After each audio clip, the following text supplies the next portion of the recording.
À la une, le haut commissaire de l'OMVS appelle au dépassement pour sauvegarder la paix dans l'espace communautaire. Ahmed Diane Semega était à Saint-Louis pour constater les dégâts au centre de documentation et des archives de l'OMVS qui a été incendié hier lors de la manifestation des pêcheurs de Guet Ndar. Manifestation qui a également eu des conséquences à l'hôpital de Saint-Louis. Là-bas, le syndicat des médecins a même décrété 48 heures de grève. C'est pour dénoncer les dommages que les agents de la structure sanitaire ont subis hier. Plusieurs de leurs véhicules ont été caillassés. Ajoutez à cela la fumée des lacrymogènes qui est allée asphyxier le personnel soignant et les malades. Des réactions après ces manifestations. D'abord, le ministre de la Pêche, Alioune Ndoye, condamne les incidents et appelle les pêcheurs à la raison.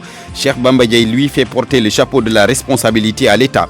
Les parents des étudiants sénégalais de Wuhan, épicentre de l'épidémie de coronavirus, donnent de la voix plutôt. Ils réclament le rapatriement immédiat de leur fils. Ils estiment que le Sénégal a les moyens diplomatiques et financiers pour ramener nos compatriotes. Le sport, Youssouf Boyan, Yonutol, nous serons avec Ali Bandel Niang, notre correspondant à Matam. Il revient sur la campagne Rizicole. Et puis dans le débrief, nous serons avec notre correspondant, le correspondant permanent de RFM à Nouakchott, Mohamed Diop. Avec lui, nous allons évoquer la problématique des licences de pêche entre le Sénégal et la Mauritanie. Incendie du centre de documentation et des archives de l'OMVS hier lors de la manifestation des pêcheurs de Guet Ndar. Le haut commissaire de l'organisation pour la mise en valeur du fleuve Sénégal est allé à Saint-Louis constater les dégâts sur place. Il appelle les uns et les autres à faire preuve de dépassement pour sauvegarder la paix dans l'espace communautaire. Ahmed Diane Semega au micro de Mohamed Nabissila. Nous avons visité et je vous ai livré mon sentiment qui est un sentiment de tristesse, mais je vous l'ai dit, moi je suis un homme optimiste. Après les passions, la raison doit prévaloir. Et je suis sûr que la raison, c'est que Saint-Louis continue à jouer le rôle qu'elle a toujours joué comme ville phare pour notre organisation. Et dans l'embouchure, cette ville, vous savez, va être le réceptacle d'un des plus gros investissements, la navigation sur le fleuve Sénégal. Donc ce qui nous reste à faire, me semble, est beaucoup plus important que ce que nous avons perdu ici aujourd'hui.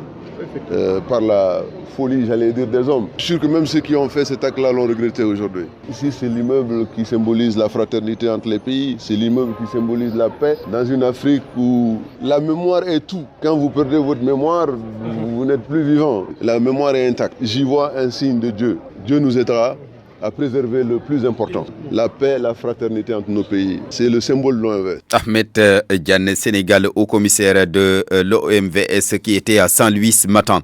Les manifestations d'hier, en tout cas, ont eu également des conséquences, surtout à l'hôpital de Saint-Louis, où le syndicat des médecins a même décrété 48 heures de grève. Il dénonce les dommages que les agents de la structure sanitaire ont subis. Plusieurs de leurs véhicules ont été caillassés. Ajoutez à cela la fumée des lacrymogènes qui est allée asphyxier le personnel soignant et les malades. Le docteur Sidi Diallo, Gassiro, entérologue, au micro de Mohamed Nabissila. Nous appelons l'administration à nous soutenir pour remédier à cette insécurité notoire dont les médecins et les paramédicaux de l'hôpital régional de Saint-Louis sont victimes tout au long de leur travail. Nous appelons les autorités compétentes à mettre en mesure tout ce qui doit être fait pour que la sécurité de l'hôpital régional de Saint-Louis soit assurée. Parce qu'il y a des manifestations répétitives où les malades de l'hôpital régional de Saint-Louis et leurs soignants sont mis en danger. La vie de ces patients, la vie de ces médecins et la vie de ces malades est mise en danger de manière répétitive et nous ne pouvons plus tolérer ce état de fait. Suite à ces événements, nous avons décidé d'arrêter le travail pendant 48 heures. Nous sommes là, nous sommes présents, les urgences sont assurées. Cependant, le travail ne peut plus se poursuivre dans cet état de fait où nos biens matériels et même la vie des malades et des soignants est en jeu. Le docteur Sidi Diallo, gastro-entérologue à l'hôpital de Saint-Louis. Je rappelle que là-bas, le syndicat des médecins a décrété 48 heures de grève. Le ministre de la Pêche, de son côté, condamne les incidents survenus à Saint-Louis. Alioune Ndoye appelle les pêcheurs à la raison.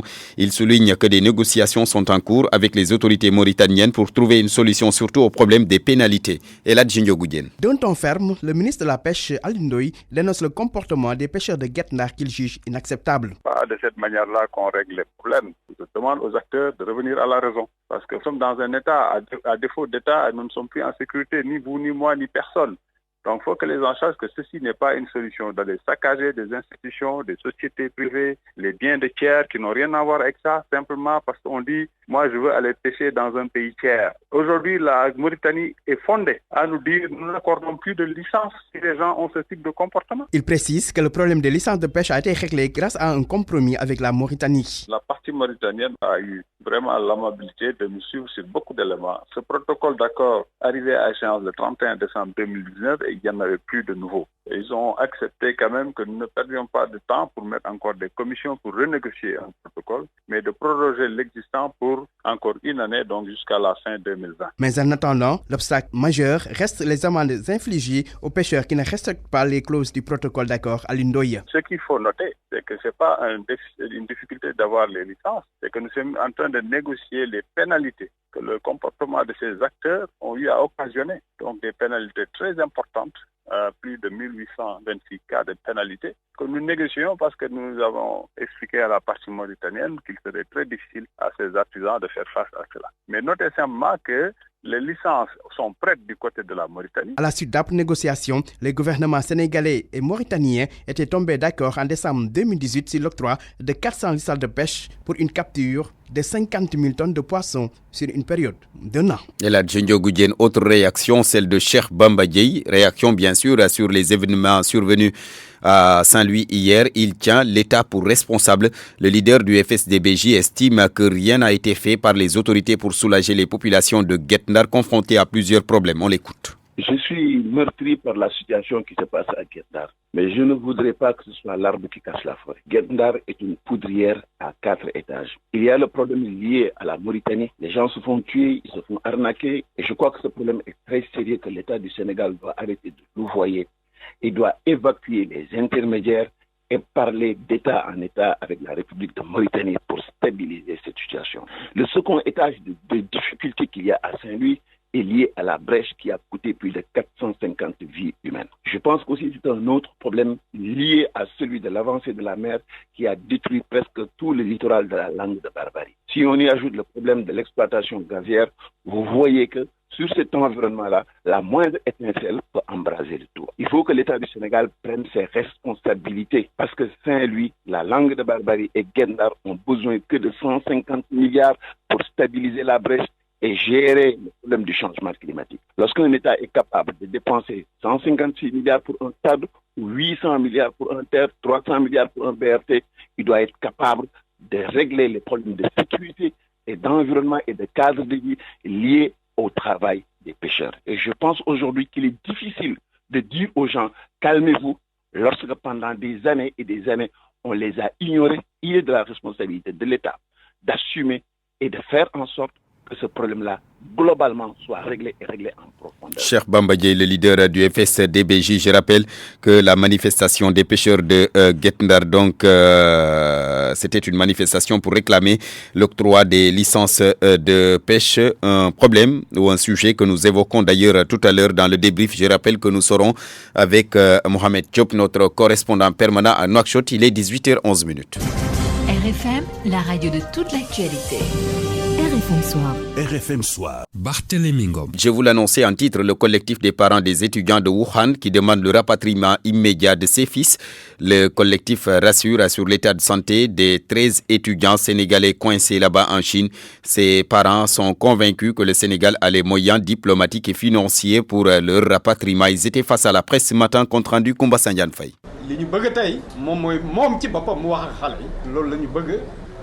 Avant qu'il ne termine son propos, ses larmes jaillissent. Yoroba, porte-parole du collectif des parents des étudiants sénégalais résidant à Wuhan. Le cœur meurtri dit être choqué par les déclarations des autorités. J'étais le désarroi, la confusion et l'émoi dans l'esprit de beaucoup de parents qui auront simplement retenu que le Sénégal allait livrer ses fils à une mort annoncée. Si le malheur survenait, ils ne veulent pas être incinérés. Ses parents disent être en contact direct et permanent avec leurs fils au nombre de 13 qui, selon eux, sont jusque-là en parfait état de santé, mais vivent dans la peur et le désarroi. Les enfants sont en parfait état de santé et exigent un minimum, leur droit d'être secourus par leur mère patrie. L'État du Sénégal a les moyens diplomatiques et financiers de faire rapatrier ses étudiants. C'est la conviction du collectif. Ce dernier demande aux autorités de faire le nécessaire avant que l'irréparable ne se produise. Que le Sénégal a bel et bien les ressources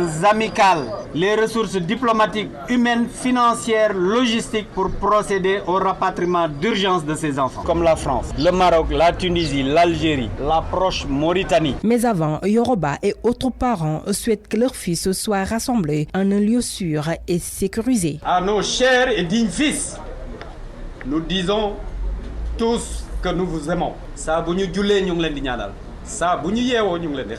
La conférence de presse donc des parents de ces 13 étudiants encore coincés à Wuhan, l'épicentre de l'épidémie de coronavirus. Depuis hier, les professeurs contractuels de philosophie observent une grève de 72 heures. Eh bien, c'est parce qu'ils n'ont toujours pas reçu les résultats de leur examen. Et là, c'est leur carrière qui en dépend plutôt. Je rappelle tout simplement que les 10 résultats sont entre les mains de leurs formateurs qui ont retenu les notes pour exiger de l'État le paiement de leur argent. Les professeurs contractuels de philosophie qui se considèrent comme victimes demandent à l'État de réagir pour trouver une solution au problème. Oumoukal Soumli. 72 heures sans philosophie, c'est le mot d'ordre décrété depuis hier par le collectif des professeurs contractuels de philosophie du Sénégal. C'est pour réclamer paiement des sommes dues aux formateurs. Ils exigent aussi les résultats des années d'études pour pouvoir poursuivre la formation.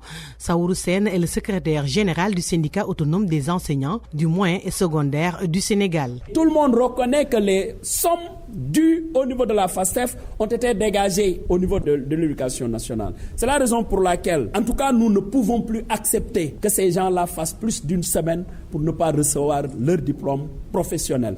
Parce que la réception de ces diplômes professionnels engage aussi d'autres procédures au niveau de la fonction publique qui concernent leur carrière. Ces professeurs de philosophie souhaitent toutefois que l'enveloppe destinée aux formateurs leur soit remise directement pour disposer à temps de leur diplôme et intégrer la fonction publique. Déjà de l'éducation nationale. Et pour la deuxième année, ils sont pris en compte dans le cadre de la formation à distance. Mais même si l'enveloppe venait de l'éducation pour la première année et que la deuxième, l'enveloppe est mise dans la formation à distance, mais l'essentiel est que ça arrive au niveau des formateurs pour que de toute façon ceux qui ont été formés mais puissent recevoir leur diplôme à temps parce que c'est ce diplôme professionnel-là qu'ils doivent déposer aussi pour leur intégration. Et je tiens aussi le gouvernement responsable. Le collectif des professeurs contractuels de philosophie du Sénégal exige dans les plus brefs délais que l'État réagisse pour permettre à ces derniers de continuer la formation. Le Moukal Soumli, en plus bref, Michel Diouf, le directeur des antennes et des programmes de la radio Sénégal International RSI, est nommé par intérim directeur des ressources humaines de la radio-télévision sénégalaise, la RTS. La nomination survient au moment où les agents de la boîte, la RTS, donc, organisent un sit-in à l'instant même dans leurs locaux. Nous y reviendrons lors de nos prochaines éditions.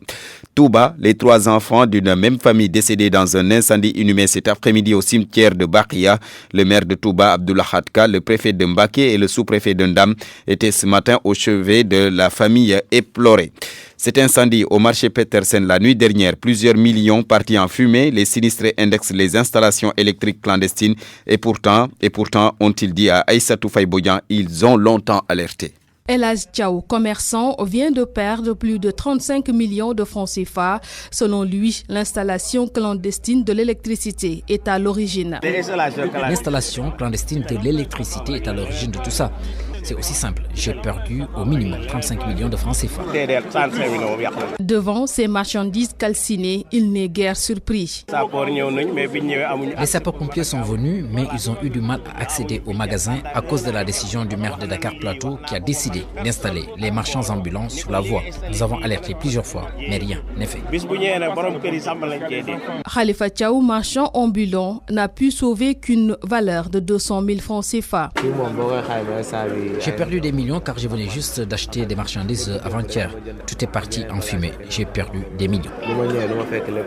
Pas de perte en vies humaines ni en matériel. Issa Doucouré, un voisin du premier étage, très en colère, dénonce. Moi j'habite juste là en haut, sur le premier là que vous voyez là en haut, juste là. Et il n'y a pas eu de dégâts? Dedans, il n'y a pas de dégâts, mais seulement nous, c'est nous-mêmes. Nous, on n'est pas des sapeurs-pompiers. On a pris notre précaution pour monter et éteindre, pour éteindre là aussi dans la boutique derrière. Les marchands ambulants, dans le désarroi total, comptent se retrouver pour évaluer les pertes. Le sport, c'est avec Youssouf Boignan. Bienvenue Youssouf. Merci Barthélémy. Karaté, c'est pour parler du championnat d'Afrique 2020. L'équipe nationale est à Tanger. C'est pour participer donc à la compétition continentale qui démarre le 7 février. C'est au Maroc que le Sénégal, donc détenteur du trophée chez les dames, va donc essayer de défendre son bien et de gagner le maximum de médailles. Le coordinateur des équipes nationales, Fodé Ndao, qui donne des nouvelles de la délégation sénégalaise au Maroc. On est bien arrivé. Aujourd'hui, c'est l'examen des arbitres. Donc, on s'est concentré sur les arbitres. Les athlètes viennent d'arriver aujourd'hui au Sénégal. Donc, on est très concentré. Là, c'est repos. Demain, on va commencer un peu les premiers entraînements. La compétition va démarrer vendredi, toute la journée.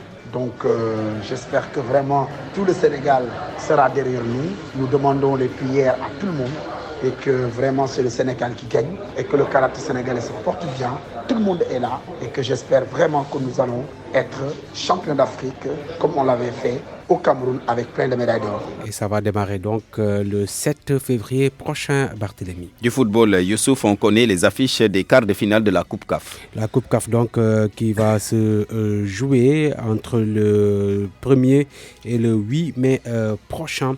Notez que donc on retrouve une affiche choc ouest-africaine entre Enyimba du Nigeria et le Oreya de la Guinée-Conakry. L'équipe entraînée donc par le Sénégalais Lamine Ndiaye a été invaincue en phase de groupe, 4 victoires et 2 matchs nuls.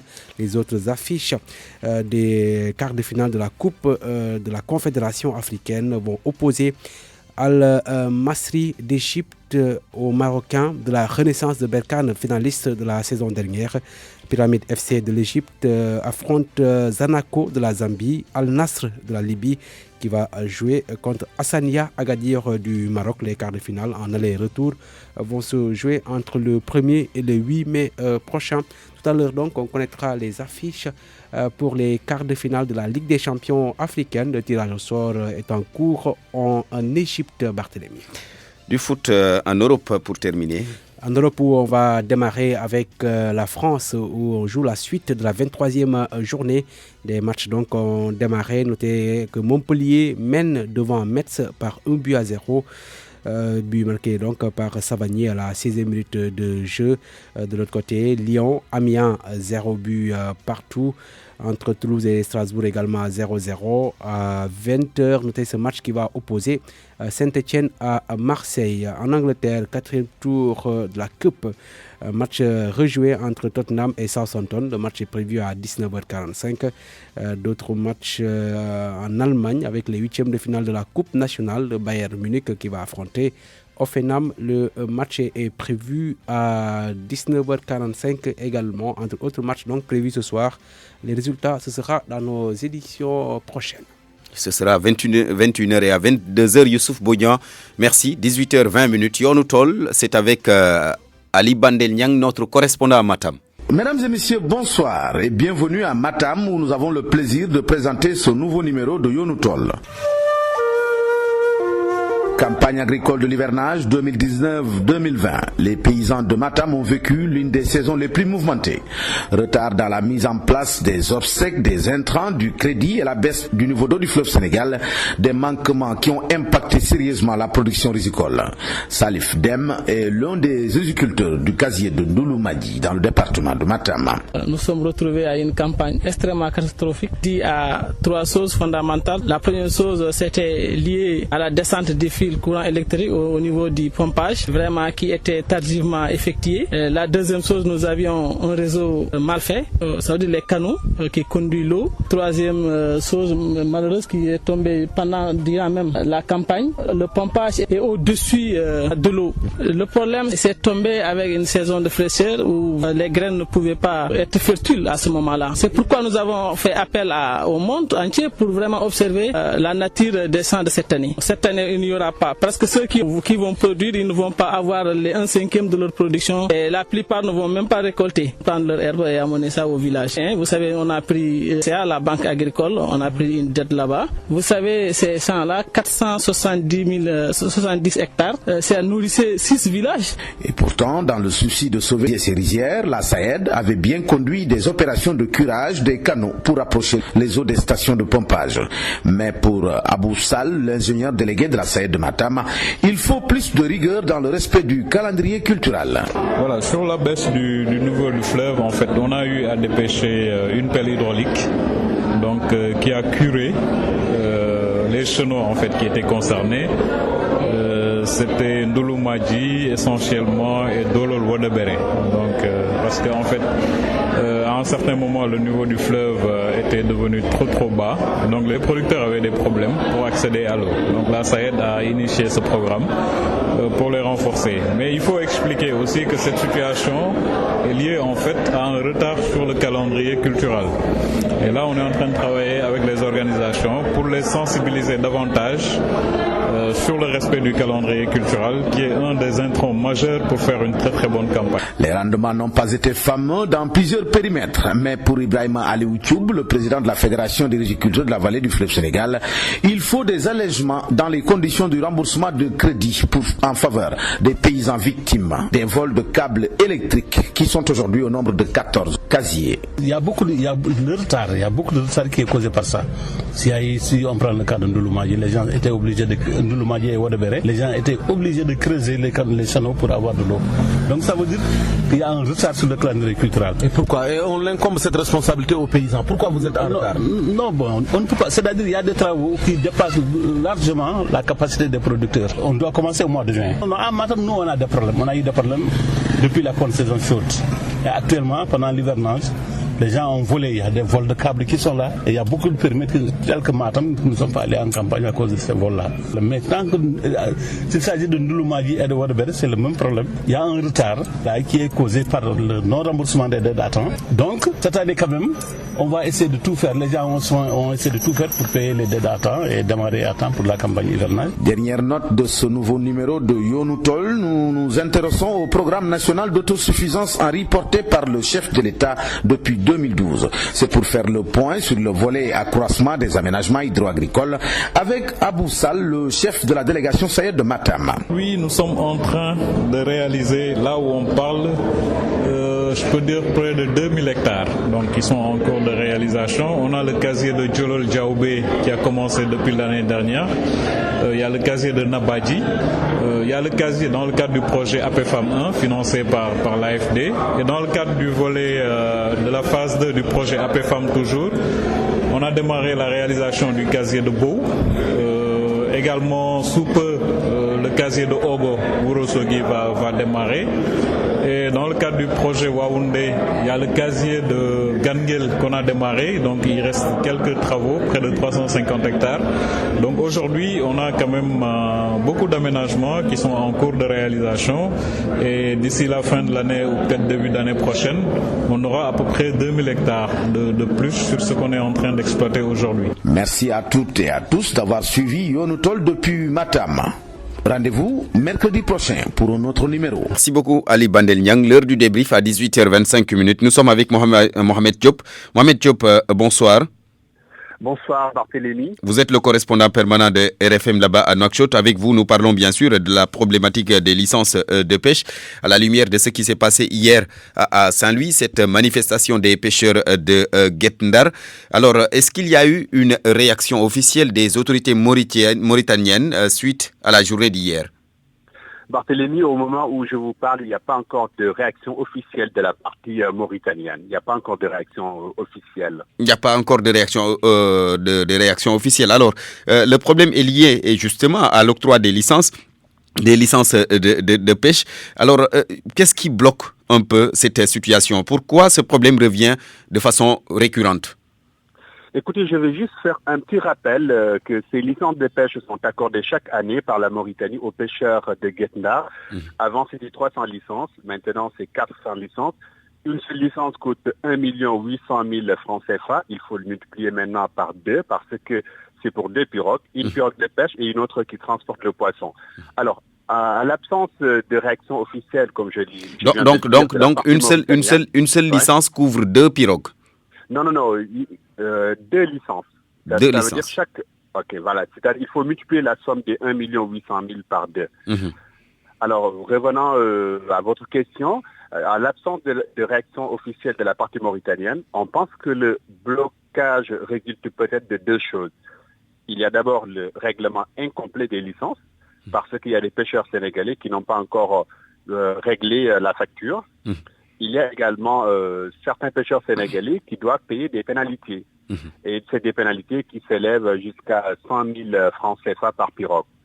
Mais le problème, c'est que le moment était propice pour ces pêcheurs d'aller en mer. Donc, ils ne veulent pas rater cette occasion. Alors, mais aujourd'hui, on a évoqué un peu, le ministre de la Pêche a évoqué la question de ces pénalités. Qu'est-ce qui un peu, comment ces pénalités sont liées à quoi?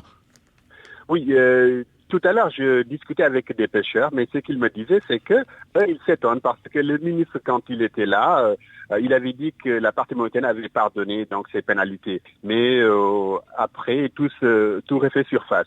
Bon, pour les pénalités, en tout cas, c'est que la Mauritanie, en tout cas, autorise seulement la capture des pélagiques. On peut parler des Yayboy pour faire comprendre aux auditeurs. Alors maintenant, ceux qui pêchent au-delà de ces pélagiques, donc il encourt à des pénalités. Et je l'ai dit, les pénalités s'élèvent à 100 000 francs CFA par pirogue. Et actuellement, on estime à 17 le nombre de pirogues sénégalaises qui doivent verser ces pénalités. Donc 17 pirogues doivent verser des pénalités à la partie mauritanienne. Voilà. Et ce n'est toujours pas effectif. Et ce n'est toujours pas donc effectif. Maintenant, pour ceux qui ont déjà réglé leur facture, et ils ne peuvent pas comprendre qu'ils soient mis au même pied d'égalité que les autres. Et actuellement, je vais juste vous ajouter, Barthélémy, quelque chose, qu'il y a une pirogue sénégalaise qui a été arraisonnée à Nouadhibou il y a 6 jours. Il y avait à bord 8 pêcheurs de Guet-Ndar.